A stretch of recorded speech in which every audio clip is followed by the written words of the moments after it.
ஏதோ ஒரு இடத்துல நம்ம நிரூபிக்கிறதுக்கு போராடி கொண்டே இருக்கும். அதனால நான் அடிக்கடி சொல்லுவேன், தயவு செய்து நிரூபிப்பதற்கு போராடாது. நீங்க உங்க வேலையை பாத்தீங்கன்னா நீங்க நிரூபிச்சுக்கிட்டு இருக்கீங்கிறத பத்தி நீங்க கவலைப்படவே வேண்டாம்.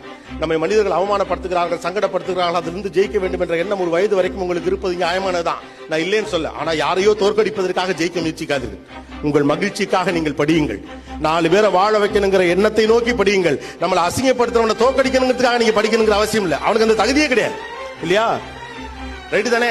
உண்மையிலே நீங்கள் படிப்பின் மீதும் உங்கள் வேலையின் மீதும் உங்கள் எதிர்காலத்தின் மீதும் தீவிரமாக நீங்கள் இருக்கிற போது உங்களை யார் அவமானப்படுத்திக் கொண்டு இருக்கிறார்கள் என்பதே உங்களுக்கு தெரியாது. ஏன்னா நீங்க அவனை கவனிக்க மாட்டீங்க. ஏன்னா அவனை காண்டேத்தே முடியல, அவன் காண்டாயிருவான். ரைட்டு தானே? உங்களை காண்டேத்துறவனை பத்தி, கடுப்பேத்துறவனை பத்தி, எரிச்சல் ஊட்டுறவனை பத்தி, உங்களை நீங்க ஒளிந்து போக வேண்டும் என்று நினைக்கிறவர்களை பற்றி நீங்கள் கவலைப்படுவதை விட நீங்கள் ஜெயிக்க வேண்டும் என்று நினைக்கிறவர்களை பற்றி கவலைப்படுங்கள். நீங்கள் அன்பாக இருக்க வேண்டும் என்று நினைக்கிறவர்களை பற்றி கவலைப்படுங்கள். இந்த புள்ள நல்லா வரணும்டான்னு உங்களை வாழ்த்துறவனை பத்தி கவலைப்படுங்க.